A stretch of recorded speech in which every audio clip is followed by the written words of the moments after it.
معزز مہمانان گرامی، ہمدرد فاؤنڈیشن پاکستان کے زیر اہتمام منعقدہ ہمدرد نونہال اسمبلی کے اس بامقصد، باوقار اور فکری اجلاس میں ربیہ مظہر، ہمدرد نونہال اسمبلی کی ڈپٹی اسپیکر، آپ سب کو دل کی اتھاہ گہرائیوں سے خوش آمدید کہتی ہوں۔ ہمدرد نونہال اسمبلی ایک ایسا منفرد پلیٹ فارم ہے جہاں بچوں اور نوجوانوں کو اظہار خیال، قائدانہ صلاحیت، قومی شعور اور مثبت کردار کی تربیت دی جاتی ہے تاکہ وہ مستقبل کے ذمہ دار شہری بن سکیں۔ معزز حاضرین، ہمدرد نونہال اسمبلی کی ایک درخشاں روایت رہی ہے کہ اس کے منتخب کردہ موضوعات محض وقتی تقاضوں تک محدود نہیں ہوتے، بلکہ آنے والی نسلوں کی فکری آبیاری اور قومی تعمیر کا ذریعہ بنتے ہیں۔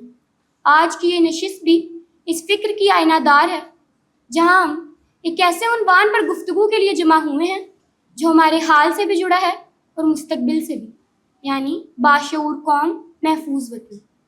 قومیں اپنے مستقبل کی تعمیر اینٹ یا پتھر سے نہیں، بلکہ کردار، شعور اور اعلیٰ اقدار سے کرتی ہیں۔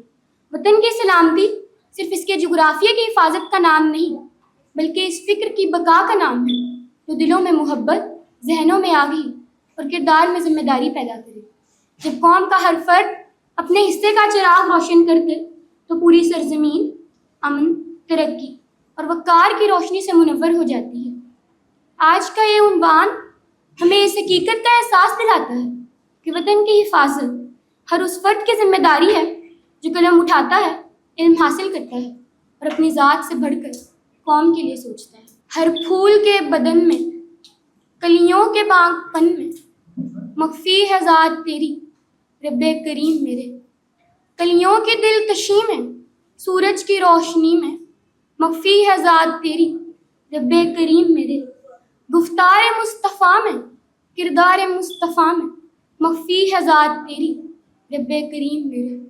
ہر شام آرزو میں، ہر صبح جستجو میں، مخفی ہے ذات تیری رب کریم میرے۔